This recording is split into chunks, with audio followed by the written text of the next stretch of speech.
هذه الدلالة لا تستلزم الوضع لإمكان أن تكون بالآخر دلالة للفظ فعله المسموع من وراء المسموع من وراء الجدار على حدود اللازم وأن تكون بالطبع دلالة على وجه الصدر فقال الدلالة لابد أن يكون واضح كما في المفصل.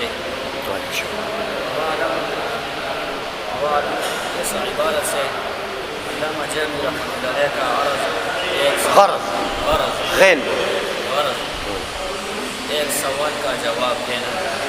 سوال یہ ہے کہ صاحب مفصل نے جو تعریف کلمہ کی تعریف کی ہے اس میں غیر دلالت اس تعریف نے لائی ہے. ہاں ہی اللفظۃ الدالۃ. تو آیا یہ دلالت کی غیر کلمہ کی تعریف میں مراد ہے یا غیر مراد؟ اگر مراد تو جو تعریف ابن حاجر سے میں کی ہے وہ تعریف ناقص ہے.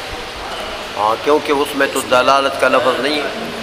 اگر یہ مراد ہے یہ مقصود ہے دلالت اگر مقصود ہے تعریف میں تو وہ تو پھر ابن حاجب کی تعریف میں نہیں ہے تو پھر وہ ناقص ہو گئی.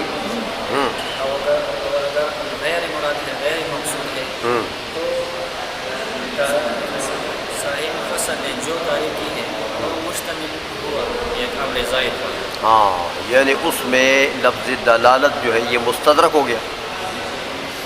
پھر اس کی جب مراد نہیں ہے مقصود نہیں تو اس کے ذکر کا کیا مطلب؟ یہ سوال ہو گیا. ٹھیک ہے اب اس کا جواب یہ ہے کہ وعلم سے تعریف کلمے میں وعلم سے اس کا جواب دیتے ہیں.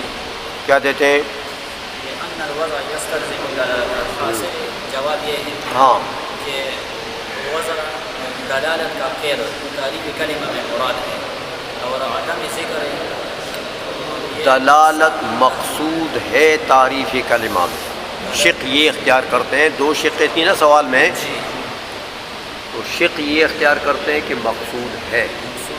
ہاں اور عدم ذکر غیر یہ باقی تم اعتراض کرو گے.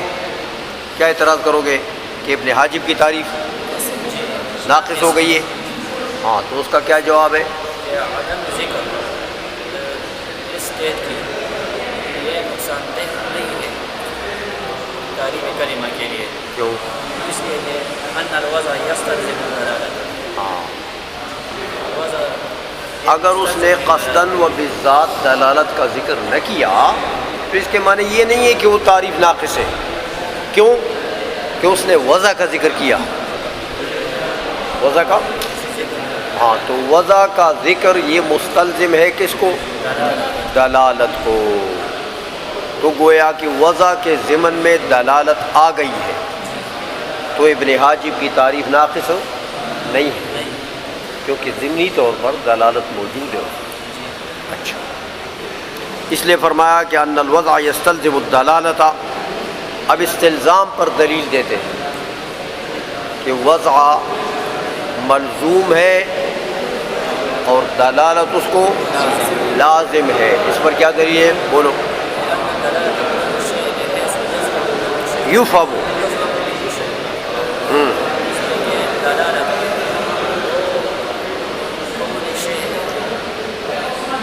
کسی چیز کا یعنی دال کا اس طریقے سے ہونا. ہاں ہاں اور وضع میں بھی یہ معنی پائی جاتی ہے کہ تخصیص شیء بشیء بحیث متى أطلق أو فشى الأول فهم منه الشيء الثاني. ہاں فہم من الشیء الثانی. تو فہم من الشیء الثانی یہ دلالت نہیں ہے. سمجھائیے تو اس لیے وضع کے اندر دلالت موجود ہے. فہم من الشیء الثانی یہ دلالت ہے. آج سمجھ میں ہاں یہ جواب دے دیا. ہاں اس کے ضمن میں متحقق ہو یعنی جب وضع موجود ہو جائے تو دلالت بھی موجود ہو گئی ہے. چلو فبعد ذکر الوضع بعد ذکر الوضع لا حاجة إلى ذکر الدلالة ہاں کما وقع فی ھذا الکتاب، ذکر کے وضع کے بعد جب اس نے وضع کا ذکر کر لیا، کس نے؟ ابن حاجب صاحب، تو اب دلالت کے ذکر کی ضرورت نہیں ہے کیونکہ وہ تو ضمن میں خود بخود آ گئی ہے، تو لہٰذا یہ اس کتاب کی یعنی کافیہ کی تعریف بھی صحیح ہے، ناقص نہیں۔ چلو آگے۔ لیکن الدلالة لا تستلزم الوضع، ہاں لیکن صاحب اب تم اعتراض کرو گے کہ اچھا جب یہ دلالت مقصود ہے تو چلو ابن حاجب کو تو تم نے بچا دیا کہ اس کی تعریف تو ناقص نہ ہوئی، تو پھر اب کیا اعتراض کا جواب دیتا؟ صاحب مفصل نے وضع کا ذکر کیوں کیا بعد ذکر دلالت؟ ہاں تو میاں دلالت اللفظۃ الدالۃ اس نے پہلے کہہ دی، تو پھر بالوضع یہ دوبارہ یہ تو پھر دو چیزوں کا ذکر ہوا، تو یہ بالوضع کا ذکر پھر مستدرک ہوگا، ہاں تو اس کا جواب دیتے ہیں۔ اس کا جواب یہ ہے لیکن الدلالة لا تستلزم الوضع، ہاں کہ دلالت یہ مستلزم نہیں وضع ہے۔ کیا مطلب؟ یعنی دلالت عام ہے اور وضع خاص ہے، تو دلالت جب عام ہے تو اس عام تو خاص کے بغیر بھی پایا جاتا ہے، اس لیے عام خاص میں استلزام ہوتا ہے، عام کو خاص لازم ہوتا ہے نہیں، عام تو خاص کے بغیر بھی پایا جا سکتا ہے، جیسے یہ بتا رہے ہیں آپ کو کہ دلالت وضعی بھی ہوتی ہے، بولو ہاں طبعی بھی ہوتی ہے، تو اب دیکھو عقلی اور طبعی میں وضع ہے نہیں ہے، یہ مثالیں آگے تو خود اس نے دی ہے نا۔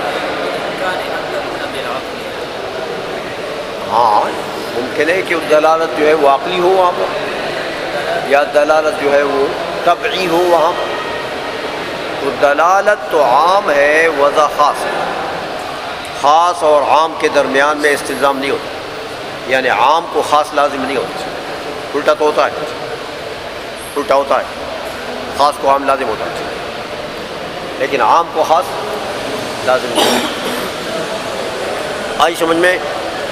چلو جی اس کا سوال، اس کا جواب دیے لیکن الدلالۃ لا تستلزم الوضع، لیکن دلالت جو ہے وہ تو ایسا نہیں ہے کہ وہ ملزوم ہے اور وضع اس کو ایسا نہیں، کیوں؟ ہاں کیونکہ اس چیز کا امکان ہے کہ دلالت عقلی ہو، دلالت ہو كدلالة لفظ ديز المسموع من وراء الجدار على وجود اللافظ، یہ عقلی دلالت کی مثال دے رہے ہیں، جیسے لفظ دیس کی دلالت ہاں وجود لافظ پر جو المسموع من وراء الجدار، ہاں دیوار کے پرے سے کسی نے کہا دیز، تم اس کو دیکھ نہیں رہے ہو، مشاہدہ نہیں ہو رہا، تو یہ دیز کا لفظ جو آپ نے سنا اس نے دلالت کر دی کس پر؟ کہ یار کوئی بولنے والا ہے دیوار کے پیچھے، تو یہ کون سی دلالت ہے؟ یہ وضعی ہے، کون سی دلالت ہے؟ عقلی۔ آپ کے عقل نے کہا کہ یار یہ دیز یہ تو بولنے والے کے بغیر نہیں ہو سکتا، وہ میں آئیے تو دلالت کون سی ہو گئی؟ عقلی ہو گئی، تو وضع نہیں ہے اس میں۔ چلو ہاں یہ بھی ممکن ہے کہ وہ دلالت بالطبع ہو، یعنی دلالت طبعی ہو، یعنی طبعی کا کیا مطلب ہے کہ اخراج دال میں طبعیت لافظ کو دخل ہے، اخراج دال میں طبیعت لافظ کو دخل ہے، اس کی طبیعت چاہتی ہے یار یہ لفظ بولو، سینے میں درد ہے، تو یہ کیا ہوا؟ یہ کیوں نکلا؟ طبیعت نے چاہا کہ یار یہ اخ کرو، تو یہاں کوئی وضع ہے؟ تو یہ جو اخ ہے اس نے دلالت کر دی کس پر؟ وجہ صدر پر، کہ یار اس کے سینے میں کوئی تکلیف ہے، کوئی نہ کوئی پرابلم اس کو ہے. تو یہ کوئی دلالت وضعی ہے؟ دلالت طبیعی. چلو على وجه الصدر فطال ذكر الدلالة لا بد من ذكر الوضع كما سنفصل. دلالة مستلزم ذكر وضع کو فطال ذكر الدلالة لا بد من ذكر الوضع. دلالة کی ذکر کے بعد لا بد ہے وضع کی ذکر. مطلب یہ ہے کہ گویا کہ دلالت کے لفظ کے اندر، دلالت کے لفظ کے ضمن میں تو وضع نہیں آیا، کیونکہ استلزام نہیں ہے. ہمیں آئیے، تو جب وضع نہیں آیا تو اب وضع تو کلمہ کے لیے ضروری ہے، کلمہ کے لیے. اس لیے صاحب مفصل نے پھر وضع کا ذکر دلالت کے بعد کر دیا. یار یہ دلالت سے تو کام نہیں بنا، دلالت سے تو کام نہیں بنا. کام کب بنے گا؟ جب وضع کا ذکر ہو جائے. اس لیے انہوں نے بالوضع کہہ دیا. آج سمجھ میں؟ تو زمخشری نے جو تعریف کی ہے وہ بھی کسی مستدرک چیز کے اوپر شامل نہیں ہے. میں یہ وہ بھی ٹھیک ہے. ابن حاجب نے جو تعریف کی وہ بھی ہو گیا. اس پر ہاں بولو آپ. کتاب کو تو سمجھ گئے ہو نا شیخانو؟ ہاں نے کہا کہ وضع منصوب ہے اور اس کے ساتھ دلالت لازم ہے. ہاں تو حروف یہ وضع ہے عارضی ترکیب کے لیے. ہاں اور حال یہ ہے کہ وہ اپنی معنی پر دلالت نہیں کرتے. ہاں ٹھیک ہے. اس میں شادی نے جواب دیا ہے. کابلی ملا صاحب نے جواب دیا. ہاں کیا جواب دیا؟ کہ الوضع میں الف لام آتی ہے اور اس سے وضع لمعنی الوضع لمعنن، یہ مراد ہے. الوضع لجہت الترکیب یہ مراد نہیں. سمجھ آئیے؟ تو ایسا نہیں ہے کہ بس آپ کہتے ہیں کہ مطلق وضع، تو مطلق وضع یہاں مراد نہیں ہے. کون سی وضع مراد ہے؟ جو للمعنی ہو. عام وضع نہیں ہے کہ آپ ترکیب کے لیے وضع کریں یا کسی اور غرض کے لیے وضع کریں کسی چیز کو، تو وہ سب شامل ہو جائے گا اس میں. سمجھ آ گئی ہے؟ چلو پھر اعتراض ہوتے ہیں کہ آپ نے دلالت عقلی کی مثال میں حیض کا لفظ ہاں تیز تو زید کیوں نہیں کہا؟ ایک تو یہ اعتراض ہے. دوسرا یہ کہ آپ نے یہ تیز مقید کر دی. ہاں ہاں کہ بھائی یہ بھی تیز بھی ہو اور وہ بھی جدار کے پرے سے ہو، تو اس کی کیا ضرورت ہے؟ تیز اگر یہاں کوئی کہے سامنے تو کیا وجود لفظ بردار نہیں ہے؟ تو یہ دیوار کے پیچھے کیوں؟ اس کے قید کی کیا ضرورت ہے؟ دونوں اس نے جواب دیا ہے کہ زید اس لیے نہ کہا کہ زید وجود لفظ پر دلالت کرتے ہیں عقلاً اور اپنے معنی پر دلالت کرتے ہیں وضعاً. تو اس میں جمع ہوئی دلالت وضعی اور عقلی دونوں. ہاں تو پھر یہ محض دلالت عقلی کی مثال تو نہ ہوئی نا. یہاں تو دینی تھی مثال، محض دلالت عقلی کی مثال دینی تھی، تو وہ تو مرکب ہے. ہاں ٹھیک ہے. اور دوسرے کا جواب کیا ہے؟ جدار اس لیے مقید کر دیا جدار ہاں داخل ہاں سامنے ہو، مشاہدہ ہو. وجود لفظ پر دلالت کرتے ہیں بالمشاہدہ. ہاں وہ تو پھر عقل کی طرف جانے کی ضرورت نہیں ہے. وہ تو آپ حادثے سے دیکھ رہے ہیں کہ وہ بول رہا ہے تیز تیز تیز، وہ تو محسوسات میں سے. سمجھ آئیے؟ اس لیے اس نے قید لگا دی کہ حس کو بھی دخل نہ رہے، محض عقل کو دخل رہے.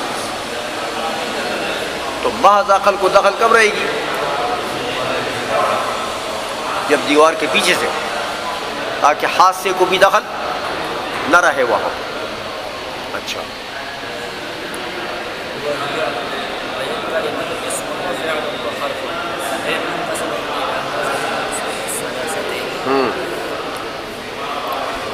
وہی رحمۃ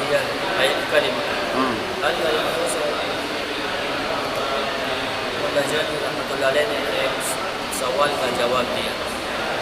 سوال یہ ہے کہ یہ ضمیر غائب ہے، اس کا مرجع یا الکلمۃ کا لفظ یا اس کا مفہوم ہوگا. اگر لفظ ہوگا تو یہ باطل ہے، اس لیے کہ الکلمۃ یہ اسم اور بعد میں وہ تقسیم کر رہے ہیں اسم و فعل و حرف. تو وہ تقسیم شے اپنے نفس اور غیر تقسیم الشیء الی نفسہ و الی غیرہ لازم آ گیا، کیونکہ الکلمۃ یہ اسم ہے. کیوں اسم ہے؟ ہاں، الف لام اسم کی علامت. تو الکلمۃ کا لفظ اگر مراد ہے تو لفظ تو اسم ہے. تو جب اسم ہے تو آگے یہ کہنا کہ اس کی 3 قسمیں میاں، ایک اسم ہے، ایک فعل، ایک حرف ہے. تو یہ تو جب اسم کو تم نے اس کا قسم بنا دیا تو یہ تقسیمی شیء الی نفسی لازم نہ ہے، اور جب فعل حرف کی طرف کر دیا تو الی غیرہ.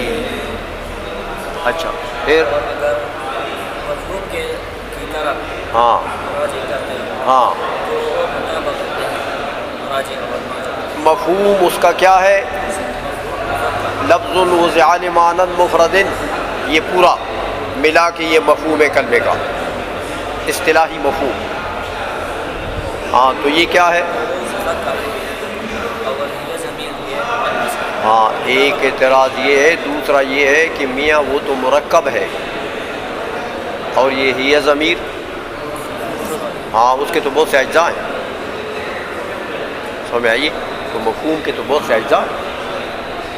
تو یہاں تو پھر ہیا ضمیر تو مفرد کی طرف، وہ تو جمع کی طرف، بہت سو کی طرف تو ہیا راجی نہیں ہوتا.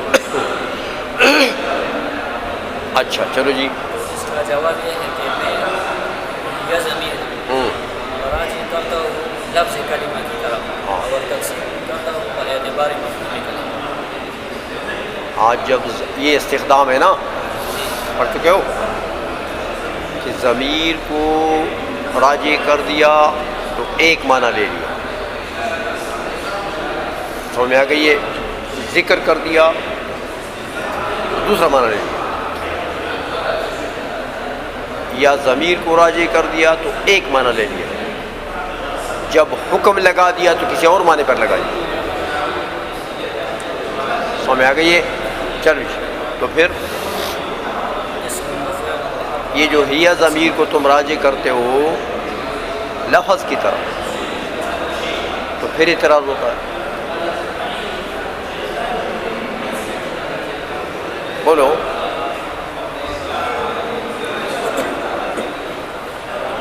اس پر پھر اعتراض ہوتا ہے.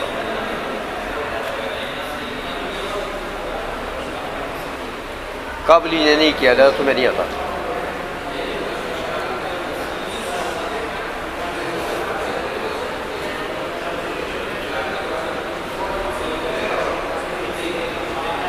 رضی مختار سے اعتراض کی گئی اس سے.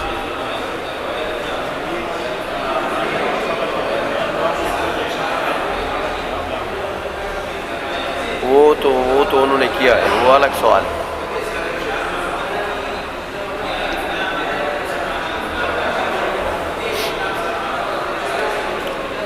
درزی شیخ سے سوال کی.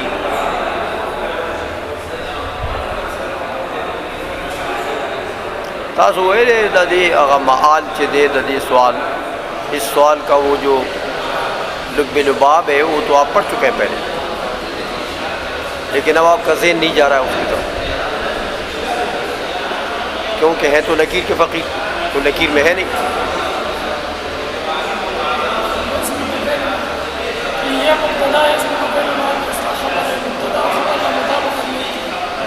نے کرنا چاہا وہ اور سوال ہے۔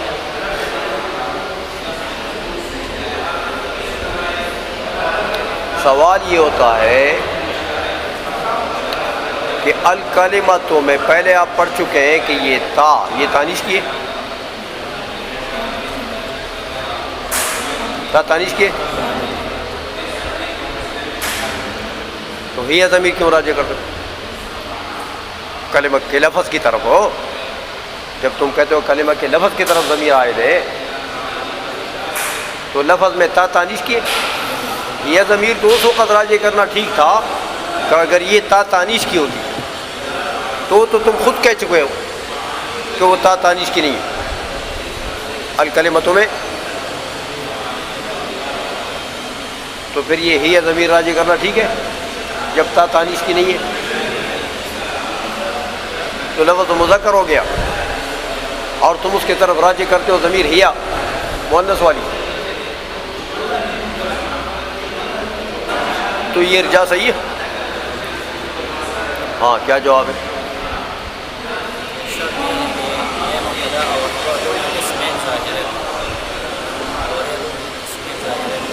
کیا کدھر چلے گئے شیخا؟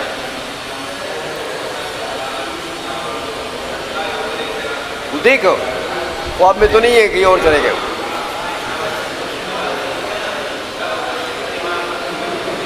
ہاں، اس سوال کا کیا جواب ہے؟ یہ تو پھر ہیا راجع کرنا ٹھیک ہی نہیں ہے۔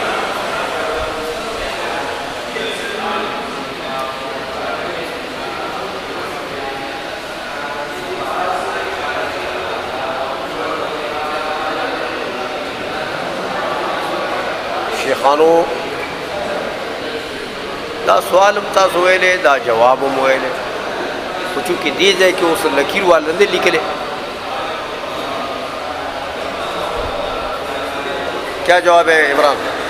اگر اس ہی ضمیر کو جو کلمہ کے لفظ کی طرف کرتے ہیں تو پھر صحیح نہیں ہے، اس کو مفہوم کی طرف کریں گے پھر بات صحیح بن جائے گی۔ اگر اس کو لفظ کی طرف کرتے ہیں کہ الکلمہ کا جو لفظ ہے وہ اسم و فعل و حرف ہے، تو بات صحیح نہیں ہے کہ وہ کلمہ کا جو لفظ ہے وہ تو صرف اسم ہے، فعل و حرف نہیں ہے۔ وہ یار وہ تو سوال جواب ہو گیا نا، جی، اس کو کیوں تکرار کرتے ہو؟ پھر یہ جو میں سوال کر رہا ہوں اس کا جواب دو۔ جی، تو جب اس کو اس کی مفہوم کی طرف راجع کریں گے تو مفہوم اس کا تو بہت سے اس کے اجزائے مرکب ہے۔ مفہوم کو بھی چھوڑو، جب اس کو راجع کرتے ہو ہیا کو لفظ کی طرف، جی، تو وہ تو ہو گیا، راجع ہو گیا لفظ کی طرف ہو، لیکن اب اس کے اوپر اعتراض ہوا کہ لفظ کی طرف تو ارجاء صحیح نہیں ہے کیونکہ لفظ مذکر ہے، وہ تا تانیث کی تو نہیں ہے، اور ہیا مؤنث ہے، تو یہ ضمیر اس کے مطابق نہیں۔ اس کا جواب مطابق جماعت میرے کلمہ جماعت تو نہیں، کلمہ جمع تو نہیں ہے۔ لیکن مفہوم کو وہ تو مرکب ہے۔ نہیں، مفہوم کی تو بات ہی نہ کرو، مفہوم کی بات الگ ہے، وہ ابھی نہیں آئی، ٹو دا پوائنٹ بات کرو۔ کلمہ اس میں جنس اس میں جنس کی طرف مذکر اور مؤنث دونوں اسی طرح راجع کرنا چاہیے۔ کلمہ جو ہے یہ مصدر ہے،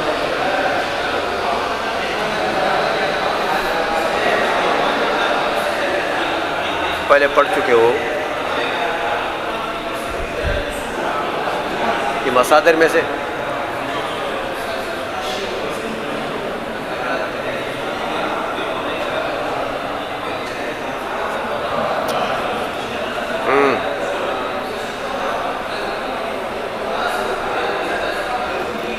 اگر وہ ضمیر آپ کہتے ہیں کہ چلو مذکر کی بھی ٹھیک ہے، مؤنث کی بھی ٹھیک ہے، تو پھر تو مذکر کی اولا تھی، پھر بھی مؤنث کی ضمیر کو نہیں راضی کرنا چاہیے، اولا یہ تھا کہ مذکر کی ضمیر راضی کرنا چاہیے۔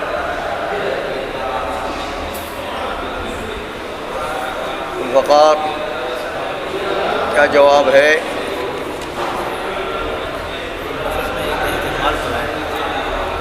کیا احتمال ہے؟ احتمال نہیں ہے، یوں کہو کہ یہ تا کی وجہ سے شائبہ تانیث پیدا ہو گیا، احتمال کی بات نہ کرو۔ یہ تا جو آ گئی ہے ٹھیک ہے کہ تانیث کی نہیں ہے،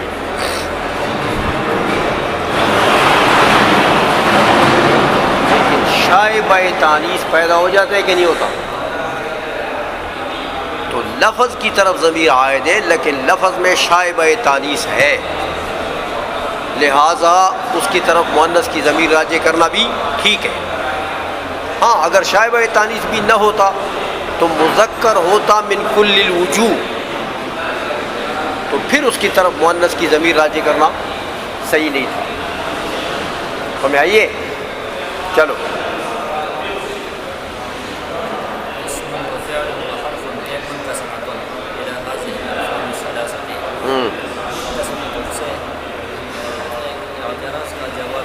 ٹھیک ہے۔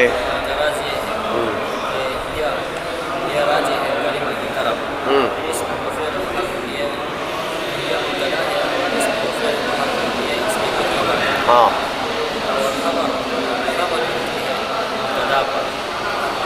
ہاں خبر کا حمل ہوتا ہے مبتدا کے اوپر۔ ہاں کیوں؟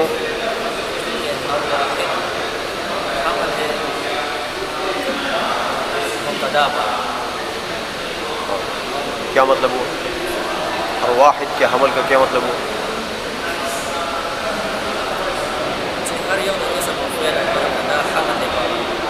ٹھیک ہے لیکن اردو میں بھی بولو، لیکن مطلب ایک ہی میں سمجھتا ہوں اس کو، لیکن اس کی وضاحت کرو کہ ہر ایک کے حمل کا کیا مطلب ہے؟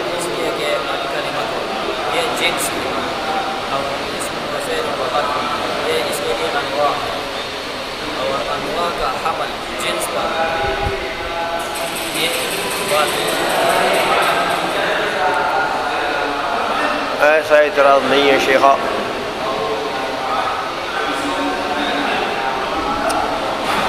ہر واحد کے حمل کا مطلب یہ ہے کہ ایک ایک کر کے جدا کر دو، وَهِيَ اسم، وَهِيَ فعل، وَهِيَ حرف، ہر ایک کے حمل کا یہ مطلب ہے۔ تو یہ کلام صحیح ہے کہ وَهِيَ اسم، یہ کہنا ٹھیک ہے؟ وَهِيَ فعل، یہ ٹھیک ہے؟ وَهِيَ حرف، یہ جملہ ٹھیک ہے؟ ہاں تو یہ تو سارا جملہ ایک ترکیب بھی غلط ہو گئی ہے۔ چلو ہاں بولو بولو۔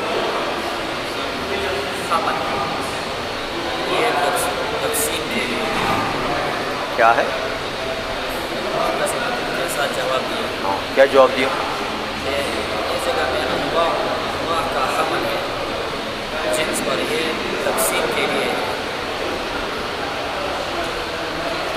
یہ اس نے ایک گپلا مارا ہے لیکن بات صحیح نہیں کی ہے۔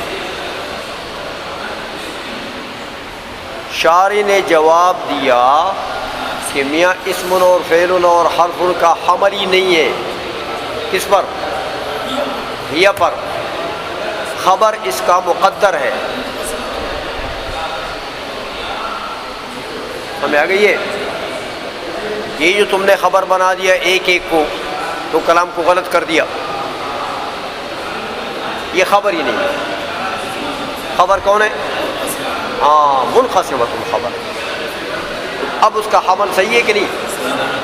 وَهِيَ مُنْقَسِمَةٌ إِلَىٰ اسْمٍ وَفِعْلٍ وَحَرْفٍ، تو اسم و فعل اور حرف کا ذکر جو ہوا یہ اس کے انواع اور اس کے اقسام کا ذکر ہو گیا۔ کلمے کے انواع اور اقسام کا ذکر ہو گیا کہ جنس کی تقسیم ہے ان تین انواع کی طرف، یہ مطلب سمجھ آ گئی ہے؟ ہاں تو وہ حمل جو تم نے بنایا ہے کہ بھئی وہی اسم، تو کلام کو غلط کر، وہی فعل، وہی حرف، یہ تو حمل ہے ہی نہیں۔ چلو جی ہاں بولو، اے منقسمۃ الی هذه الاقسام الثلاثۃ، چلو ومنحصرۃ فیہا سے کیا کہا؟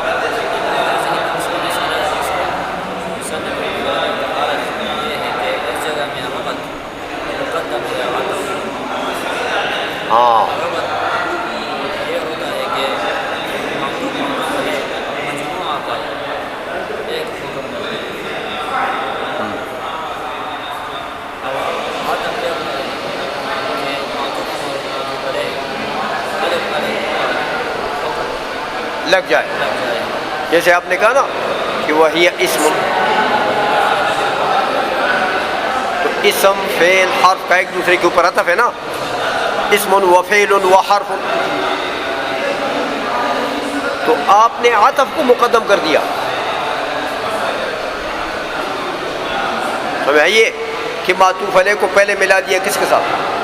ہی کے ساتھ. تو پھر اس کے معطوف کو ملا دیا، تو پھر اس کے معطوف کو ملا دیا. ایسا نہیں ہے، یہاں تو ان تینوں کو معطوف کر کے تو پھر ربط ملا دو. ایسا نہیں کہ ایک ایک کو کا ربط بناؤ اس کے ساتھ، ایک ایک کا ربط ہی کے ساتھ نہیں ہے. کس کا ہے؟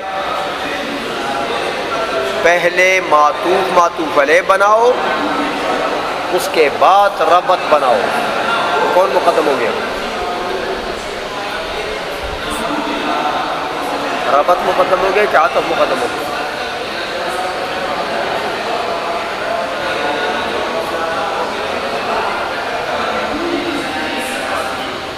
ہاں عطف مقدم ہو گیا. اگر ربط مقدم کرتے ہو تو پھر تو ایک ایک کو باندھ دو گے اس کے ساتھ، ایک ایک کو. عطف کو بعد میں کرو، تو ایک ایک کو باندھنا تو جملہ غلط ہے. تو تم نے یہ کام کر دیا. اور شاعر نے کیا کہا کہ ایسا نہ کرو، پہلے ان کو آپس میں معطوف علیہ بناؤ، اس کے بعد مجموعے کا ربط بنا دو. سمجھ میں آ گئی ہے؟ ایسا کرو. چلو اور یہ کلمہ اس تین اقساموں میں منحصر. ہاں یہ کیا کہا؟ اعتراض کا جواب میں اعتراض یہ ہے کہ مناسب یہ ہے کہ اس جگہ میں علامہ ابن حاجب کلمات حصر لائے. اچھا کہ وہ انما و الا ہے. اس سے پتہ چلتا کہ یہ منحصر ہے اس تین اقسام میں. اور علامہ ابن حاجب سے میں نہیں لائے کلمات حصر. تو مصنف نے شارح نے جواب دیا کہ اس جگہ میں عطف مقدم ہے ربط پر، اور عطف کا مقدم ہونا ربط پر یہ اس کا دلیل ہے کہ وہ منحصر ہے اس تین اقسام. جب عطف مقدم ہو جائے ربط پر تو یہ دلیل ہے انحصار کے لیے. دلیل ہے انحصار کے لیے. ہاں. تو میاں پتہ لگا کہ کلمہ منحصر ہے کس میں؟ آئی سمجھ میں؟ چلو شیخ لأنها الكلمة لما كانت موضوعة لمعنى والوصف يستلزم الدلالة فهي إما من صفتها أن تدل على معنى كائن في نفسها أي في نفس الكلمة والمراد بكل المعنى في نفسها أن تدل عليها بنفسها من غير حاجة إلى انزمام كلمة مثل إليها لاستقلاله بالمفهومية پہلے دعوی حسن مذکور دعویٰ ذکر ہوا کہ کلمہ منحصر ہے تین اقسام میں. ابھی اس طرح کی دلیل اثر وجہ اثر بتاتے ہیں کہ لأنها إما تدل على معنى في نفسها. تو یہاں پر اعتراض وارد ہوتا ہے. پہلے اس کا مضمون بیان کرو، اب وجہ اثر بیان کر لو تو پھر بعد خارجی اعتراضات جو ہیں وہ داخلی وہ بعد میں کرو. لأنها إما تدل على معنى في نفسها کہ یہ کلمہ خالی نہ ہوگا یا دلالت کرتا ہو معنی مستقل پر یا نہیں. چلو یعنی دو قسمیں ہو گئی ہیں کلمے کی، یا معنی مستقل پر دلالت کرتا ہوگا یا نہ کرتا. چلو انہا پر اعتراض وارد ہوتا ہے. اعتراض یہ ہے کہ یہ انہا حرف ہے حروف مشبہ بالفعل سے، اور یہ ہا اس کا اسم ہے، یہ اسم اور خبر چاہتے ہیں، یہ ہا اس کا اسم ہے اور ان تدل اس کا خبر ہے، اور خبر انا حمل ہوتا ہے اس میں انا پر، اور یہ عمل صحیح نہیں ہے کہ یہ ہا ضمیر راجع ہے کلمہ کے اور یہ ذات ہے، اور یہ ان تدل پر داخل ہے، یہ مصدر بتایا، ہاں ٹھک ہے، ان نے اس کو مصدر بنا دیا، مصدر بنا دیا، تو یہ مصدر تو وصف ہوتا ہے، تو یہاں وصف کا حمل آ گیا ذات کے اوپر، تو یہ صحیح نہیں ہے، تو اس کا جواب یہ ہے کہ یہ من صفت ہاں خبر کے کہ یہ جانب مقدر ہے، کیا چیز ہے؟ اما من صفتہا، من صفتہا کیا مطلب ہو؟ لأنہا من صفتہا دلالت، ہاں تو کیسے ہوا، کیا مطلب ہوا؟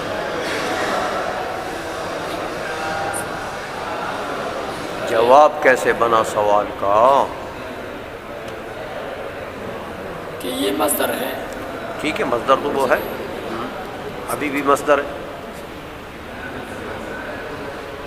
لیکن یہ خبر ہے مبتدا محذوف ہے کہ وہ من صفتہا ہے، ہاں اور کہ یہ من بھائی یہ صفتہا پہ انتد اللہ یہ خبر نہیں ہے لأنہا، لأن کے لیے، اگر لأن کا جو اسم ہے اس کے لیے یہ خبر ہوتا تو پھر یہ اعتراض ہوتا نا،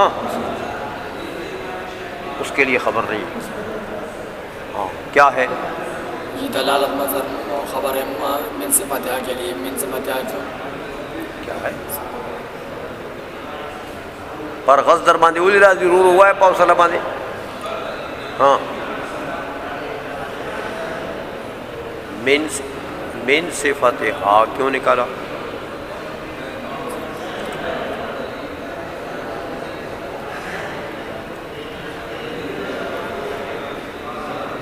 ما سوي کنه ته بشاره وان شوی کنه خلک مخ کی ترقی کوي، تعالی جس تطلع غیر ہے رو مزه مزه داسې نو کی اشاره وان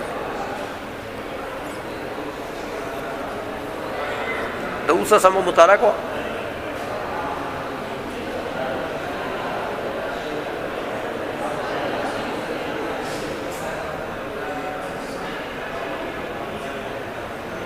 کیسے جواب بن گیا؟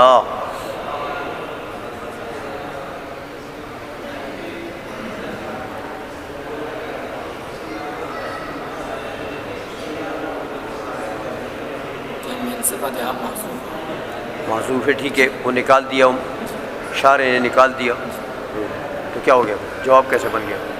تو عبارت یہ بن کے من صفتہا دلالت، تو یہ مبتدا خبر مل کے اور نہا کے لیے خبر بن مبتدا کون ہے، خبر کون ہے؟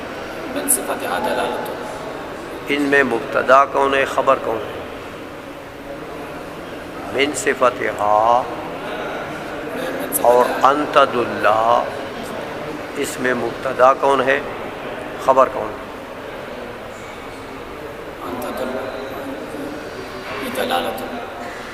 یہ کیا ہے؟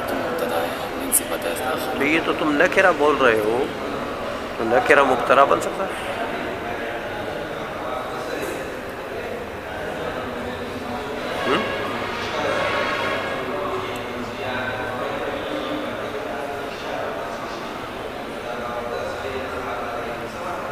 کیا جواب ہے اس کا؟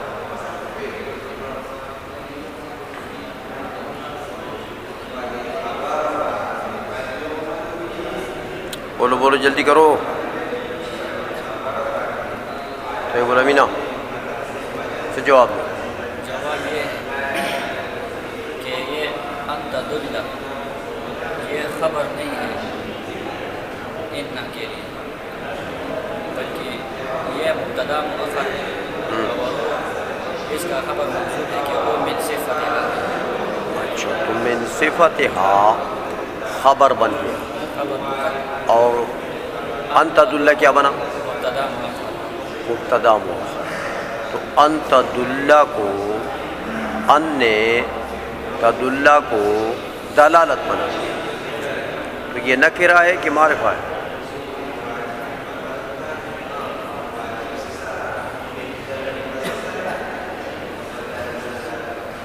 اب یہ بھی حیران ہو گیا کیونکہ کابلی مولا نے یہ نہیں لکھا.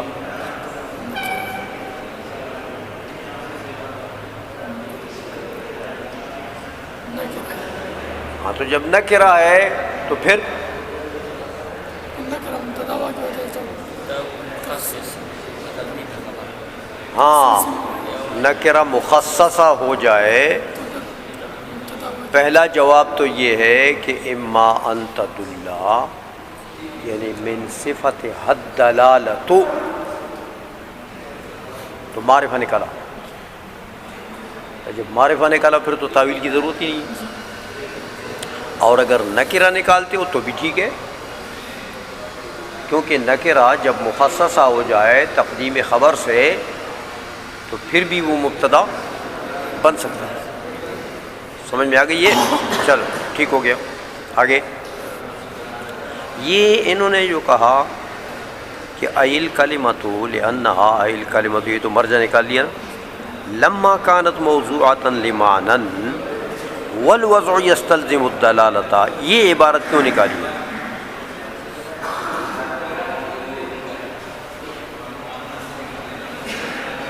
کلمے کے بعد یہ جو فرمایا لما كانت موضوعۃ لمعنى والوضع يستلزم الدلالۃ.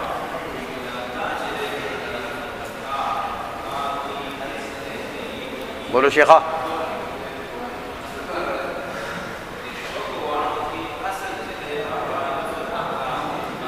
تاثر کتاب کا کلمہ ایسے وجہ بولے طیب الامین. یہ اعتراضات کا جواب. ہاں کیا اعتراض ہے؟ یہ علامہ ابن حاجب سے دلیل حسن بیان کر رہے ہیں. ہاں اور دلیل حسن باعتبار دلالت اور عدم دلالت کہ ایک کلمہ یا دال کیا دلالت کرے گا یا نہیں کرے گا معنی مستقل پر. بولو بولو. یہ تقاضا کرتا ہے کہ کلمہ دال ہوگا یا نہ ہوگا. اور کلمہ کی تعریف میں آپ نے دلالت کا ذکر نہیں کی. ہاں تو کلمے کی تعریف میں تو دلالت کا ذکر ہی نہیں. وہ تو صاحب مفصل نے کی ہے نا, ابن حاجب نے تو نہیں کی ہے. بولو تو پھر تم وجہ حصر جو بیان کرتے ہو اس میں دلالت کو کیوں گھسیڑتے ہو؟ دلالت کو تو کلمے کی تعریف میں دخل ہی نہیں ہے. سمجھے ہو سوال کو؟ چلو جی. دوسرا اعتراض یہ ہے کہ حصر عقلی تو عقل مجوز ہے اس معراب میں کہ وہ کلمہ کہ جو مطلب کسی معنی پر دلالت نہ کرے نفی نفس کا من اوردم من غیر. ہاں تو اس نے اس دونوں اعتراضوں کا جواب دیا. ہاں یعنی کیا مطلب یہ ہوا کہ جب حصر عقلی ہے نفی اور اثبات کے درمیان دائر ہے اما ان تدل علی ما فی نفسها او لا, تو نفی اس بات میں دائر ہو گیا. نفی اس بات میں دائر ہو جائے تو کون سا حصر ہوتا ہے؟ حصر عقلی. تو حصر جب عقلی ہے تو حصر عقلی میں کیا سوال کیا اب تم نے؟ کہ وہ مجوز ہے کس کا؟ کس معراب. حصر عقلی میں تو جواز نہیں ہوتا نہیں, وہ تو حصر استقرائی میں ہوتا ہے. حصر عقلی میں تو بالکل اور کوئی چیز سماتی ہی نہیں. جن اقسام کا ذکر ہوتا ہے نا جن میں حصر ہوتا ہے عقلی, اس سے زائد ایک قسم بھی نہیں نکل سکتا نہ کم.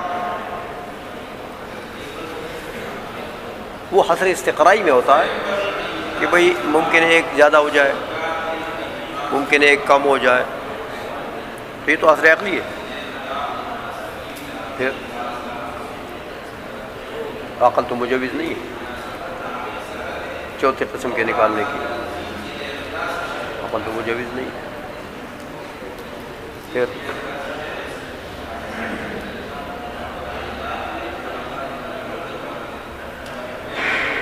شارح نے جواب دیا شارح نے کس چیز کا جواب دیا؟ کہ حصر عقلی ہے اور حصر استقرائی ہے۔ حضر استقرائی نہیں ہے تاکہ عقل مجوز بن جائے۔ چلو بولو، ہاں بولو بولو بولو، کیا جواب دیا پھر؟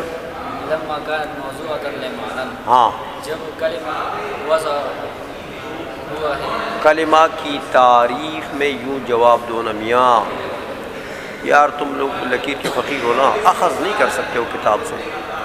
کلمہ کی تعریف میں وضع ہے، ابن حاجب نے وضع ذکر کیا۔ تم نے تو اعتراض یہ کیا نا کہ دلالت کا ذکر نہیں ہے، تو دلالت کا ذکر نہیں ہے تو حصر کو دلالت کے اعتبار سے کیوں بیان کرتے ہو، دلالت کو کیوں دخل دیتے ہو؟ تو اس کا جواب دیا علامہ جامی نے کہ میاں یہ دیکھو کہ ابن حاجب کی تعریف میں وضع کا ذکر ہے کہ نہیں ہے؟ وضع کا ذکر، تو وضع مستلزم دلالت نہیں ہے، تو دلالت کا بھی ذکر ہوگے، سمجھ میں آئیے؟ لزوماً دلالت کا بھی ذکر ہوگے، اس لیے ماتن نے دلالت کے اعتبار سے حصر کا بیان کیا۔ تو دلالت کو یہاں دخل کیوں دیا؟ کہ یہ بات غلط ہے کہ تم کہتے ہو کہ ابن حاجب کی تعریف میں دلالت کا ذکر نہیں ہے، دلالت تو وہاں پر ماخوذ ہے، سمجھ میں آئیے؟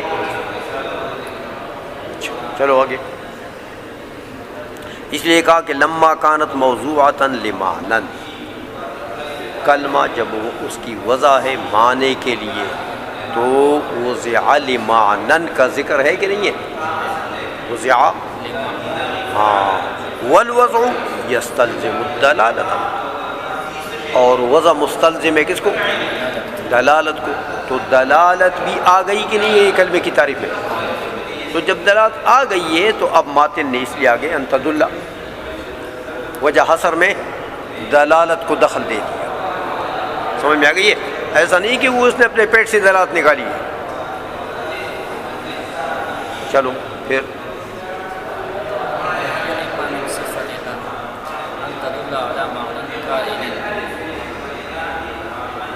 بولو بولو، شارح نے فی نفسها اس کی متعلق نکالی کہ اس کا متعلق قائل ہے، کیوں نکالا؟ یہ رد ہے بعض نحات کا، کیا؟ کہ بعض نحات نے اس کا، اس نے کہا ہے کہ فی نفسها یہ ذات لغو ہے اور متعلق ہے تدل کے ساتھ، متعلق کہو، متعلق ہے ان تدل کے اما ان تدل میں جو تدل ہے نا اس کے ساتھ اس کا تعلق ہے، تو اس کا تعلق تدل کے ساتھ یہ جائز نہیں، کیوں؟ اس لیے کہ دلالت کا صلہ یا با آتا ہے یا علا۔ ٹھیک ہے، بولو بولو، اور اگر فی بمانے با یا علا، تو یہاں تو فی ہے نا، جی یہاں تو فی ہے، فی نفس آپ، تو یہ تو صلہ آتا نہیں ہے دلالت کا، تو پھر کیا کریں گے؟ مجازن بمانے با یا علا، ہاں ہاں، تو پھر ٹھیک ہو تو یہ جائے گا۔ مجاز ہے اور یہ تعریف ہے، تعریفات میں مجاز کا لانا یہ محجور ہے، ہاں، کیونکہ یہ تو گویا کہ وضاحت کے لیے، ہاں تعریف وضاحت کے لیے، ہاں معرف کی وضاحت مقصود ہوتی ہے۔ اور مجاز مخل بالفهم ہے تعریفات میں، ہاں، مجازات جو ہوتے ہیں وہ چونکہ متبادر الی الذہن تو نہیں ہوتے نا، متبادر الی الذہن تو حقیقی معنی ہوتا ہے، تو وہ مخل بالفهم ہوتا ہے، اس لیے تعریفات میں مجازات کا ذکر نہیں ہوتا، علماء نہیں ذکر کرتے۔ ہاں پھر ٹھیک ہو گیا، تو انہوں نے اس لیے نکال دیا کہ یہ تدل سے اس کا تعلق نہیں ہے، ظرف لغو نہیں ہے، ظرف مستقر ہے، ہاں کائن ہے، قائنن کے ساتھ اس کا تعلق. تعلق ہے. اور پھر اس نے قائنن مجرور نکالا, منصوب نہ نکالا. یہ بعض لوگوں نے کہا ہے کہ یہ ظرف مستقر ہے, اور پھر باعتبار متعلق یہ حال ہے تدل کے لیے, تدل کی ضمیر سے. تو اس نے اس قول کا بھی رد کر دیا کہ یہ حال بھی ٹھیک نہیں ہے اور اس ضمیر سے, اس لیے کہ تعریف شمول اور عموم کے لیے ہوتی ہے, اور حال قید ہوتی ہے ذوالحال کے لیے. تو جب یہ حال ہوگا تو یہ قید ہوگا دلالت کے لیے. تو کلمہ تدل میں یہ ضمیر کلمے کی طرف آئے دے نا, یہ ضمیر. تو یہ جب اس سے حال ہو جائے تو اس کا معنی یہ ہوگا کہ کلمے کی دلالت مقید ہو گئی ہے. کس سے؟ فی نفسہا سے. قید بن گیا نا, حال قید بن گیا. تو یہ تو تعریف کے اصول کے خلاف ہے. چلو, تو پھر انہوں نے نکال دیا قائنن. قائنن سے ان کا کیا مطلب ہے؟ کہ یہ صفت ہے معنی, ہاں, یہ حال نہیں ہے بلکہ یہ معنی کے لیے قائنن فی نفس. آئی سمجھ میں؟ اچھا, اور یہ فی نفس الکلمۃ ضمیر کا مرجع نکال دیا.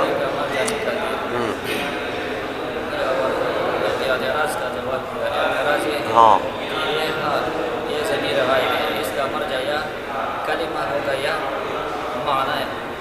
اگر کلمہ ہوگا تو یہ ٹھیک نہیں ہے, اس لیے کہ فی یہ ظرف کے لیے ہوتے ہیں, اور کلمہ نہ ظرف زمان ہے اور نہ مکان ہے. دیکھو نا, فی نفسہا, اصل میں اعتراض یوں کرو. ہاں, فی تو نفس کے اوپر داخل ہے نا, ہا کے اوپر تو داخل نہیں ہے کہ تم اس کو ہا کو ظرف بناتے ہو. اس اعتراض کے اوپر یہ اعتراض ہوتا ہے. سمجھ آ گئی ہے کہ فی کس پر داخل ہے؟ ہا پر داخل ہے. تو ہا کی ضمیر دراجے ہوگی نا کلمے کی طرف. تو وہ تو کلمہ جو ہے وہ ظرف زمان بھی نہیں ہے, مکان بھی نہیں ہے. وہ جو اعتراض ہوتا ہے تو وہ کہتا ہے کہ بھئی وہ تو ہا کے اوپر نہیں داخل. فی کس پر داخل ہے؟ نفس پر. تو اس کا جواب کیا ہے کہ میاں نفس الشیء عینہ و ذاتہ, نفس الشیء عینہ. تو فی نفس الکلمتی یعنی عین الکلمتی, تو فی گویا کہ کلمے کے اوپر داخل ہو گئے, کیونکہ نفس کوئی غیر تو نہیں ہے شے کا. تو جب کلمے کے اوپر داخل ہو گیا, اب کلمہ تو نہ ظرف ہے زمان نہ مکان. یہ سوال اب ہو جائے. چلو پھر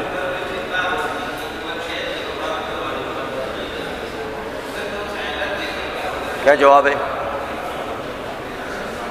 تو یہاں فی کا دخول صحیح نہیں ہے نا. پھر سوال تو یہ ہو گیا نا کہ تو ظرفیت کے لیے.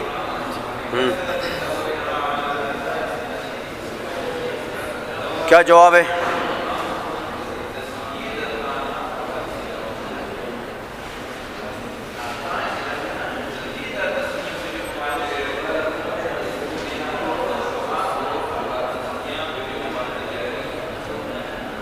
والمراد بكون المعنى في نفسها أن تدل عليه بنفسها من غير حاجة إلى انضمام كلمة أخرى إليها.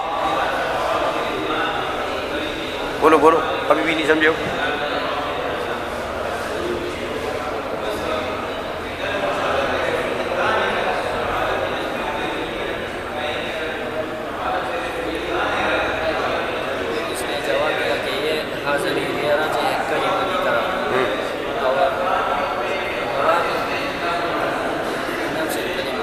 ہاں, معنی کائن ہے, معنی کائن ہے فی نفس الکلمۃ. ہاں, مطلب یہ ہے یہ کلمہ اعتبار نفس دلالت کرے اس معنی بے اعتبار نفس کیوں کہہ رہے ہو؟ یہ کون سمجھے گا کہ تو بے اعتبار نفس دلالت کرے؟ یہ کلمہ بذات دلالت کرے، یہ کلمہ بذات دلالت کرے معنی پر۔ بذات دلالت کرنے کا کیا مطلب ہے؟ ضم ضمیمہ کی طرف محتاج نہ ہو، یعنی یہ جو معنی پر دلالت کر رہا ہے وہ دلالت کون سی ہوگی؟ بذات۔ بذات کا کیا مطلب؟ کہ یہ اس معنی پر دلالت کرنے کے لیے ضم ضمیمہ کا محتاج نہیں ہے، یہ دلالت بذات ہو گئی۔ سمجھ میں آ گئی ہے؟ ہاں چلو پھر ہاں کیوں محتاج نہیں ہے؟ یہ وجہ بتائیے آپ۔ ضم ضمیمہ کا محتاج نہیں ہے، کیوں محتاج نہیں ہے؟ کہ یہ کلمہ مستقل بالمفہومیت ہے، مستقل، ہاں تو جب مستقل بالمفہومیت ہے تو اپنے مفہوم کے اوپر اس کی دلالت مستقل ہوگی، اپنے مفہوم، اپنے معنی کے اوپر، اپنے موضوع لہو کے اوپر اس کی دلالت کیا ہوگی؟ بالاستقلال ہوگی۔ تو بالاستقلال تو جب وہ کہ اس میں احتیاج نہ ہونا، اگر احتیاج ہے تو بالاستقلال ہو جائے گی۔ پھر سمجھ رہے ہو بات کو؟ اور کچھ تو ختم ہو گئی ہے نعمانہ سے شیبہ کی باتیں تعلق وامخ من اصل دوسن۔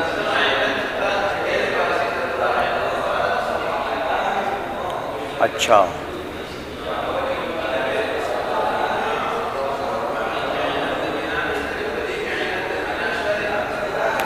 یہ بالمفہومیت تک پڑھا تھا، عبارت یہاں تک پڑھی تھی؟ ہاں اچھا چلو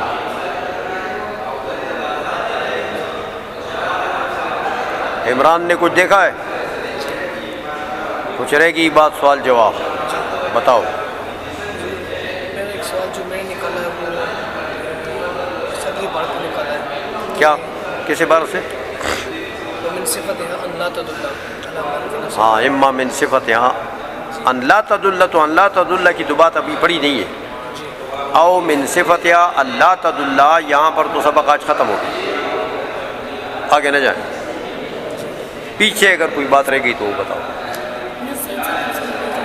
ہاں پہلے والے طرح سے کا جواب یہ کہ مصدر کا حمل، مصدر دو قسم، ایک مصدر صریح، ایک مصدر تعویلی۔ مصدر تعویلی کا حمل ذات پر جائز ہے، مصدر صریح کا ذات کے اوپر اس کا حمل جائز نہیں ہے۔ کس کا جائز ہے کس کا جائز نہیں ہے؟ تم نے الٹا کر دیا۔ پہلا اعتراض ہو گیا تھا کہ مصدر کا حمل یہاں آ گیا ذات کے اوپر، وصف کا حمل آ گیا ذات کے اوپر۔ ہاں ہاں اور تو اس کا اعتراض کا جواب یہ سے سند شریف نے دیا کہ یہ مصدر کی دو قسم ہے، ایک مصدر صریح ہے، ایک مصدر تعویلی، اور مصدر صریح کا حمل ذات کے اوپر جائز نہیں، اور مصدر تعویلی کا حمل جائز ہے، جائز ہے۔ لیکن یہ جواب، اس جواب کی نسبت تو ہے میر سید کی طرف ہو، لیکن یہ نسبت صحیح نہیں ہے۔ مصدر جو ہے چاہے تعویلی ہو چاہے صریحی ہو، اس کا حمل مطلقاً ذات کے اوپر جائز نہیں ہے، کیونکہ مصدر جو ہے وہ چاہے صریح ہے چاہے وہ وصفی معنی ہے، وصفی معنی مصدری جو ہوتا ہے نا، یہ ایک انتزاعی چیز ہے، ایک وصف ہے، یعنی وصف محض ہے۔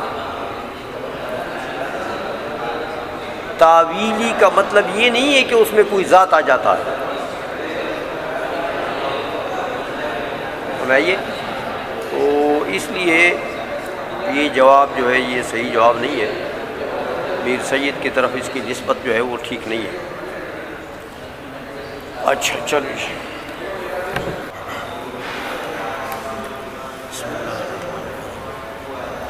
ومن صفتها ألا تدل على معنى في لفظها بل على معنى یحتاج بولو يحتاج في الدلالة عليه إلى إتمام كلمة أخرى إليها لعدم استقلاله بالمفهومية، وسيجيء تحقيق ذلك ببيان حد الاسم إن شاء الله تعالى۔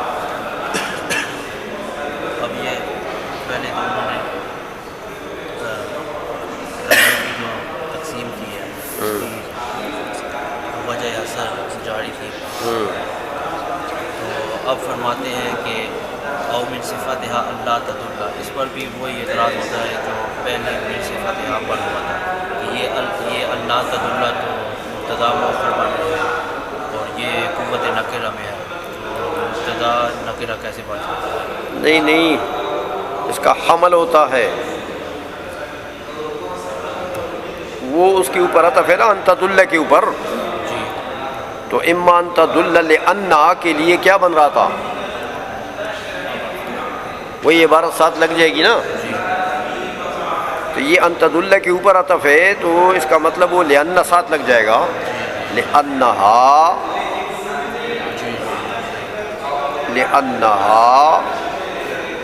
اما اللہ تدل، یوں بن جائے گی عبارت، تو یہ انا کے لیے خبر بن رہا ہے، تو خبر کا تو اس کے اوپر اسم کے اوپر حمل ہوتا ہے، تو یہاں تو حمل صحیح نہیں ہے، خبر صحیح نہیں، کیوں کہ ان تدل اللہ تدل یہ تو وصف ہے، وصف محض ہے، اور وہ ذات محض ہے، تو یہ تو حمل صحیح نہیں ہے، تو اس کا جواب دے دیا جیسے پہلے جواب دیا تھا، اما من صفتہا نکال کر پہلا جواب اسی کا تھا نا، جی کہ یہ ہاں کہ یہ اس کے لیے خبر نہیں ہے، انا کے لیے خبر نہیں ہے، بلکہ یہ مبتدا مؤخر ہے، من صفتها اور من صفتہا اس کے لیے خبر مقدم محذوف ہے، سمجھ میں آ گئی ہے؟ تو یہ اگر اس کے لیے بنتا تو پھر تو اعتراض تھا، لیکن یہ تو خود مبتدا ہے، خود مبتدا ہے، تو من صفتہا اس کا خبر مقدر ہے، تو وہ سوال ختم ہو گیا نا، جواب آ گیا نا، چلیے دوسرا یہ سوال ہوتا تھا ہاں کہ یہاں حمل دوسرا سوال یہ تھا کہ یہ تو مبتدا نکرہ ہو گیا نا، تو نکرہ مبتدا ہو گیا تو نکرہ تو مبتدا نہیں بن سکتا، جی اس کا جواب یہ تھا کہ یہ نکرہ مخصص ہے، ہاں نکرہ اگر نکرہ بھی نکالو تو ٹھیک ہے، کیونکہ نکرہ مخصص ہے بتقدیم الخبر، جی ہاں چلو اس کے بعد یہ تھا کہ یہاں یہ کہنا کہ یہ عمل صحیح نہیں ہے کہ یہ وصف ہے، ہاں، تو اس پر اس کا یہ اور بعض علماء نے وہ جواب دیا تھا نا، وہ اچھا جواب نہیں ہے وہ، کہ بھئی یہ مصدر جو ہے یہ صریح ہی نہیں ہے بلکہ مصدر تعویلی ہے، تو مصدر تعویلی میں ہاں وہ ذات ملحوظ ہوتی ہے، اس لیے وہ وصف محض نہیں ہے، لیکن وہ ٹھیک جواب نہیں ہے، دیا تو ہے بعض لوگوں نے، چلو تو یہ فرماتے ہیں کہ یا تو یہ اپنے معنی پر دلالت نہیں کرے گا، ہاں۔ بلکہ اس کا معنی تھا جو اس کے لا تدل علی معنی فی نفسہا، یعنی معنی فی نفسہا پر دلالت نہیں کرے، تو اس کا جواب اعتراض کیا ہوتا ہے اس پر؟ کہ اگر یہ معنی فی نفسہا پر دلالت نہیں کرتا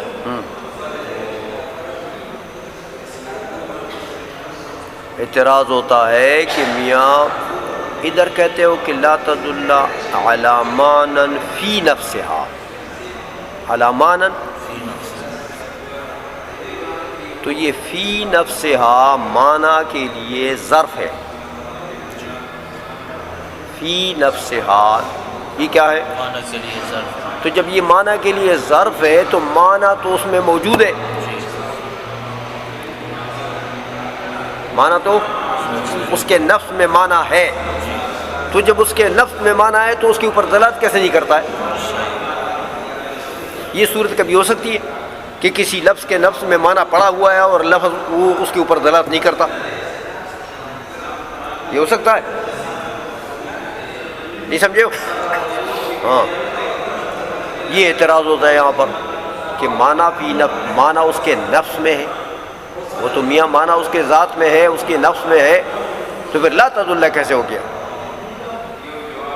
چلو جی،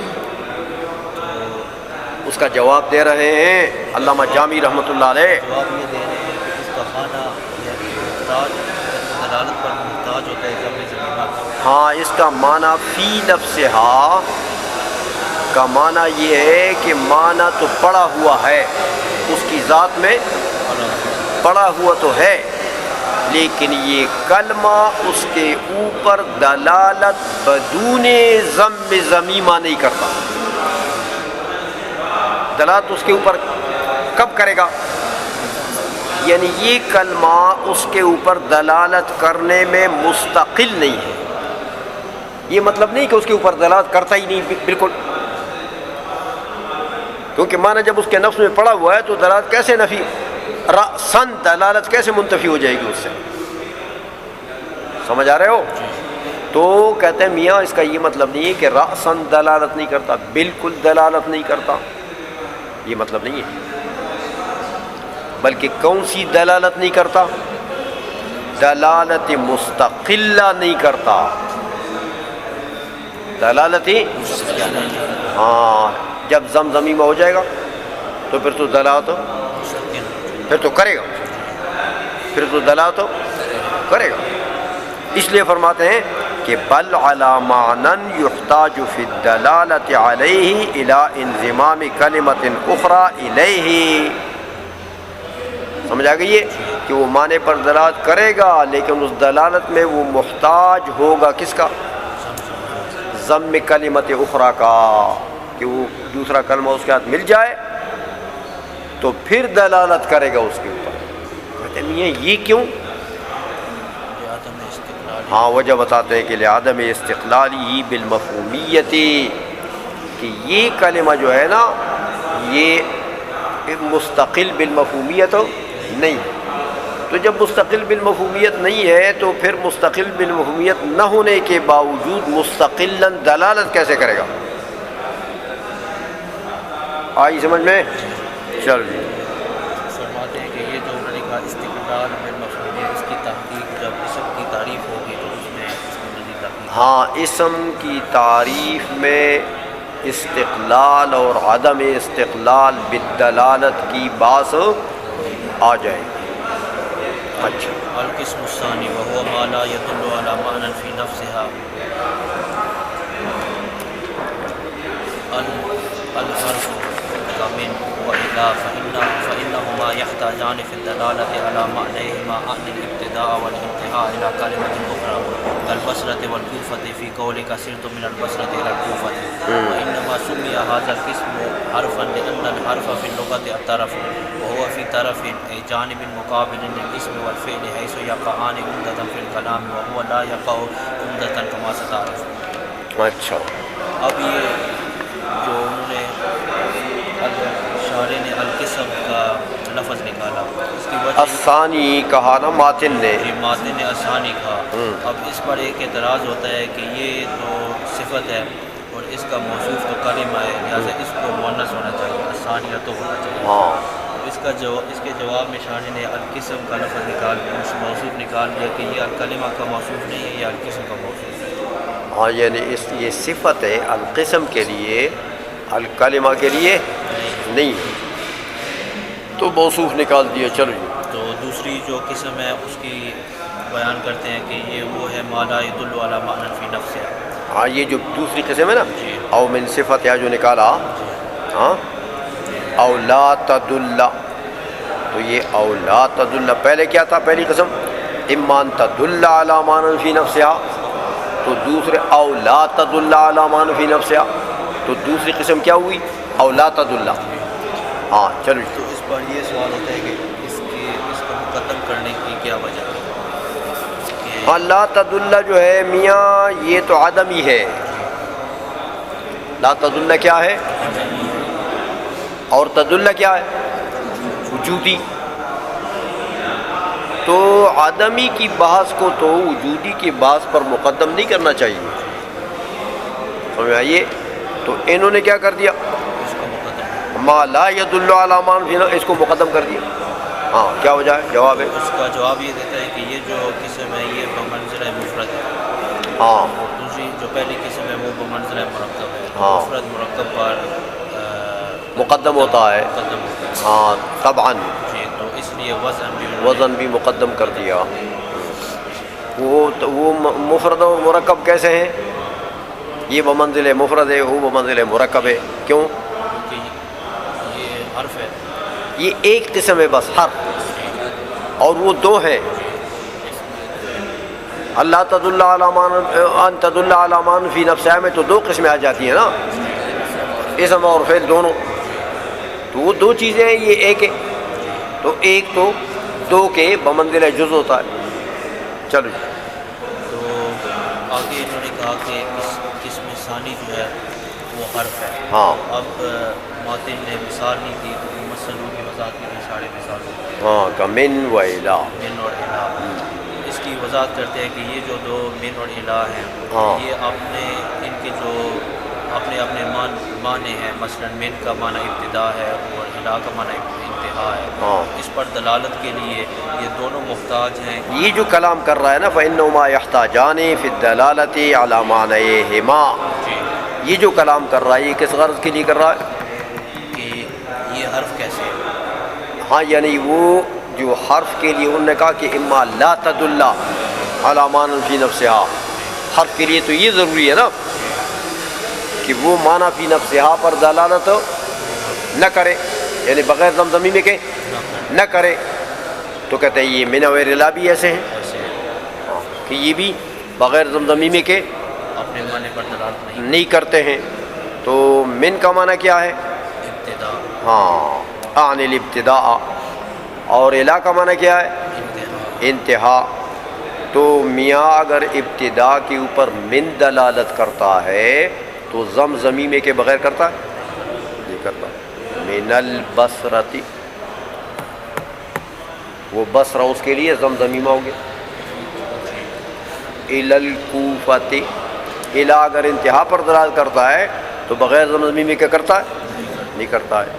چلو جی، تو الہ کلمات اخرى، وہ کلمہ اخرى کی تفسیر کرتے ہیں۔ کل بصرتی والکوفۃ فی قولک صرت من البصرۃ الی الکوفۃ۔ اس کیا کے بعد یہ جو حرف ہے اس کی وجہ تسمیہ بیان کرتے ہیں کہ اس قسم کو حرف کیوں کہا جاتا ہے۔ یہ جو انہوں نے کہا کہ فإنهما يحتاجان في الدلالة على معنيهما، معنیین انہوں نے کیا نکالے؟ اعنی الابتداء والانتہاء، یہ معنیین، اس کے اوپر سوال ہوتا ہے۔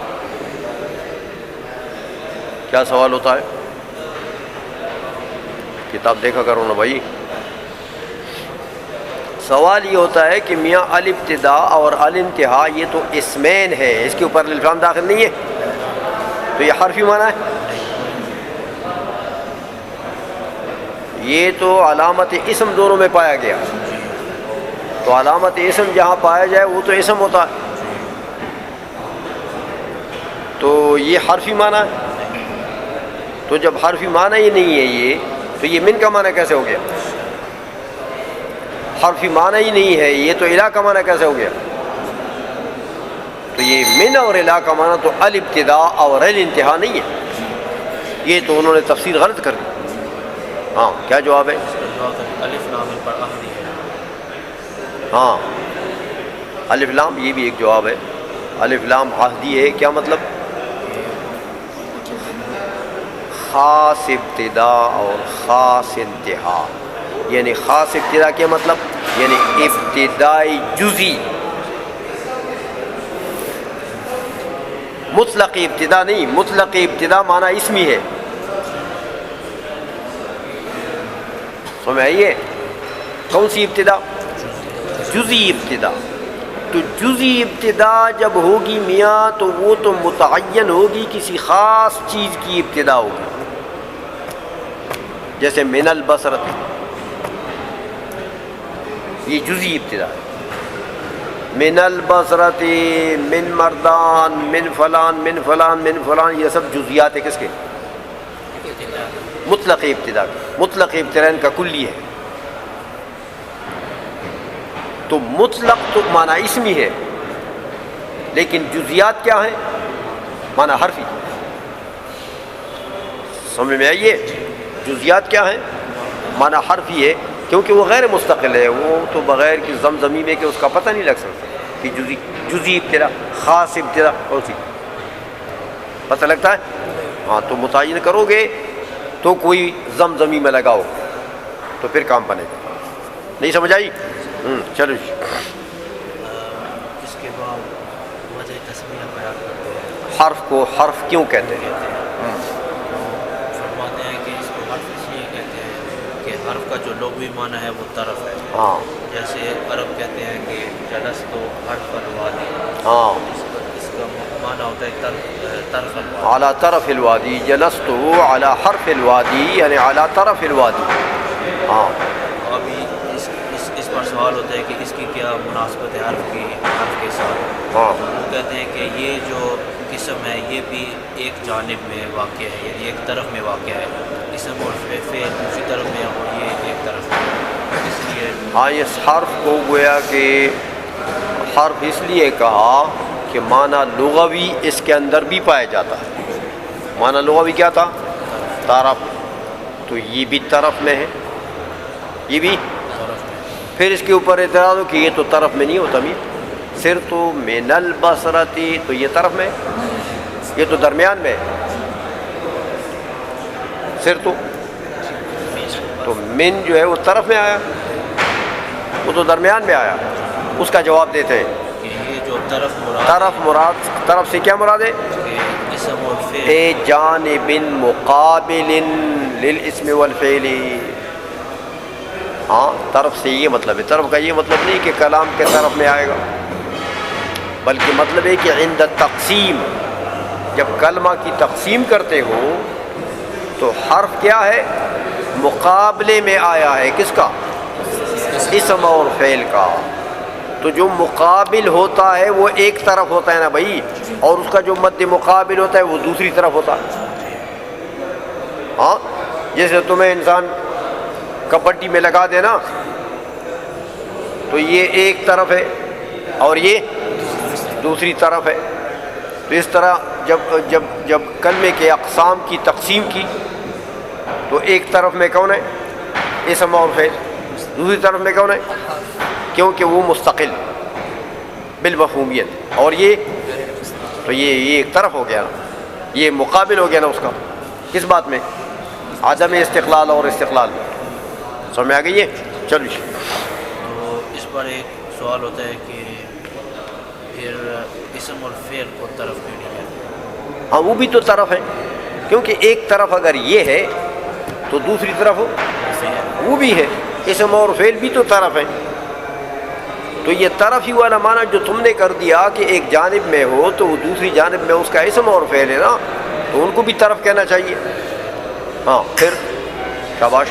اس کا جواب یہی جواب حیث یقعان عمدتاً فی الکلام وہو لا یقع عمدتاً فیہ. اسم اور فعل یہ تو کلام میں عمدہ واقع ہوتا کلام میں عمدہ واقع ہوتے ہیں اور یہ غیر عمدہ ہیں. تو یہ طرف تو ہو گئے، وہ ایک طرف وہ عمدہ، یہ دوسری طرف یہ غیر عمدہ. تو ان کو طرف کیوں نہیں کہتے؟ کیا جواب ہے؟ بولو بھائی بولو.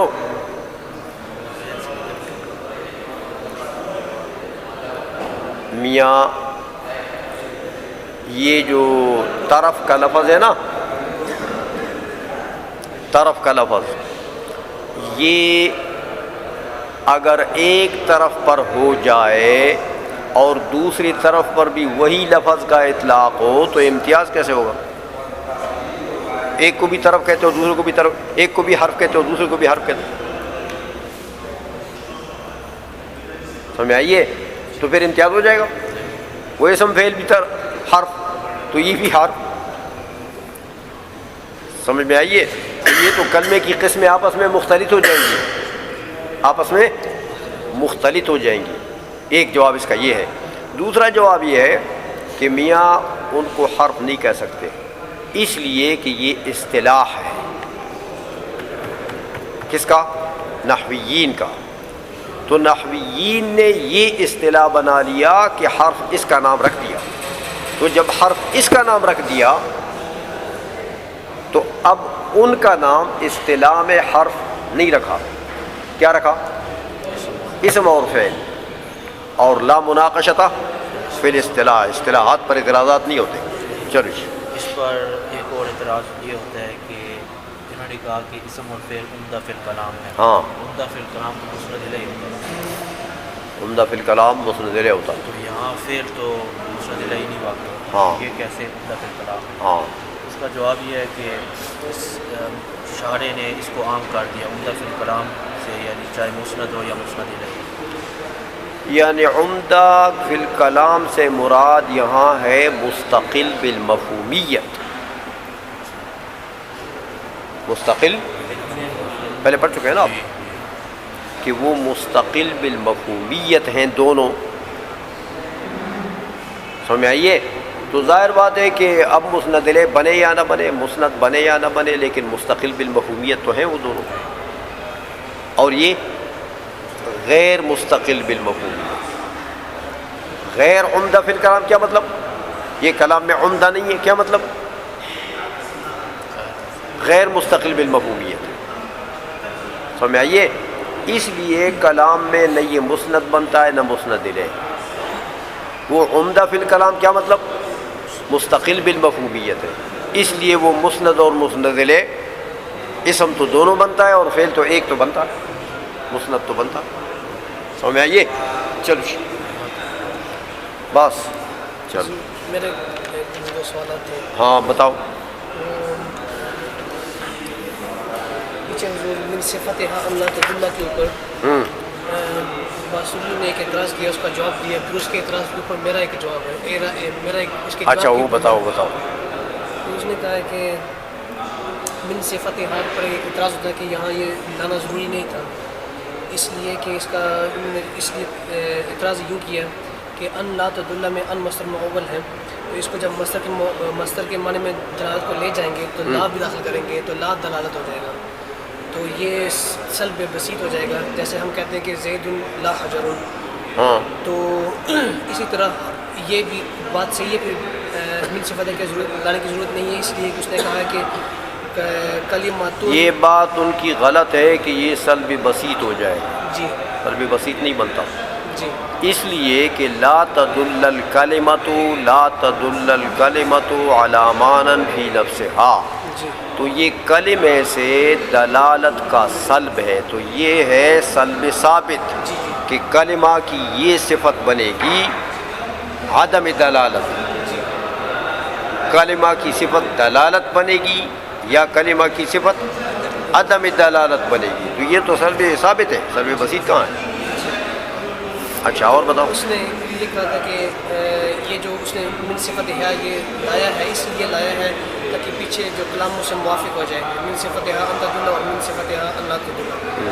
اس نے یہ جواب دیا تھا. یہ بھی بات غلط ہے، جی اس لیے نہیں لائے. بالکل وہی اعتراض جو وہاں ہوا تھا من صفتہا اس کے جواب میں نکالا ہے، وہی اعتراض یہاں پر ہم نے دہرا دیا، آپ نے سن لیا. جی جی جی اس اعتراض کے جواب کے لیے نکالا ہے، اس کے ساتھ مشابہ کرنے کے لیے نہیں نکالا ہے یہ. جی. ہاں پھر اس کے اوپر میں نے اعتراض یہ کیا کہ اگر تو آپ کا اعتراض بھی ختم ہو گیا.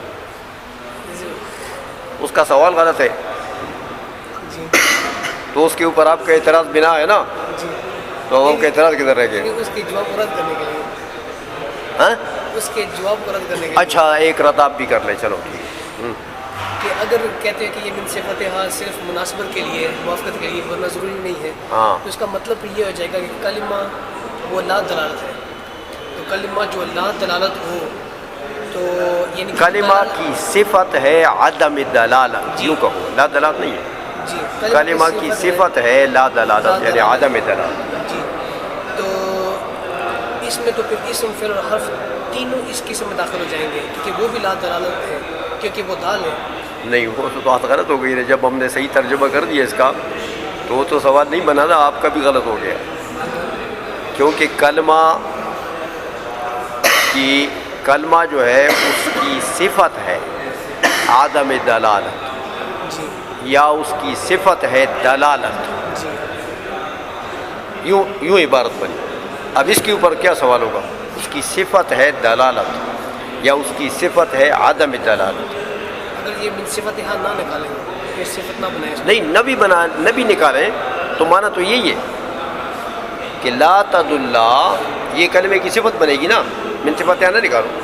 یعنی جیسے کہیں کہ زید لا حجر، یعنی زید کی ذات لا حجر ہے، وہ حجر نہیں ہے۔ ایسا نہیں ہے، یہاں کلمے کی صفت کا سلب ہو رہا ہے، دلالت کلمے کی صفت ہے، وہ لا حجر تو سلب بسیط ہے، جی یہ سلب ثابت ہے، یہاں صفت کا سلب ہو رہا ہے کلمے سے، وہاں صفت کا سلب ہو رہا ہے نہیں، سمجھائی نا؟ دونوں میں فرق ہے، یہ وہ سمجھا نہیں ہے سلب بسیط اور سلب ثابت کو۔ تو دوسری بات یہ کہ یہ جو انہوں نے کہہ دیا کہ لا تدل علی معنی فی نفسہا، تو یہ قضیہ سالبہ ہے، اور قضیہ سالبہ کے صدق کے لیے دو طریقے ہیں، یا تو موضوع ہی نہ ہو، یا موضوع تو ہو مگر محمول کا سلب ہو موضوع سے۔ تو اگر یہ اس کو صادقہ ہم کریں گے تو یعنی کہ یا وہ کلمہ ہی نہ ہو تو یا وہ تو بات ختم ہو گئی نا بھائی، اب وہ احتمال یا نہیں نکال سکتے۔ اس کی وجہ یہ ہے کہ جب کلمہ کی صفت کا سلب کر رہے ہیں آپ اس سے، تو صفت کا سلب اس کی یقیناً دو طریقے ہیں کہ یا تو موصوف ہی نہ ہو تو صفت کا سلب صحیح ہے، یا موصوف ہے لیکن یہ صفت ثابت نہیں ہے اس کے لیے، دو طریقے ہیں لیکن وہ عقلی احتمال ہے، یہاں نہیں چل سکتا، اس لیے یہاں تو کلمہ کو اس نے ثابت مان لیا، موضوع کو ثابت مان لیا، تو ثابت ماننے کے بعد کہا کہ اللہ تدل، تو اب تو احتمال ایک ہی رہ گیا، نہیں سمجھے ہو؟ اگر پہلے وہ کلمہ کے وجود کو نہ مانتا اور یہ قضیہ بول دیتا تو پھر اس کے عقلی احتمال دو تھے، لیکن وہ تو کلمے کو اس نے ثابت مان لیا، تو اس کے بعد اس نے لا تدل کہہ دیا، تو اب تو ایک ہی رہ گیا کہ وہ سلب صفت ہے، اس سے سلب موضوع نہیں ہو سکتا، یہاں پر ہو گیا بس۔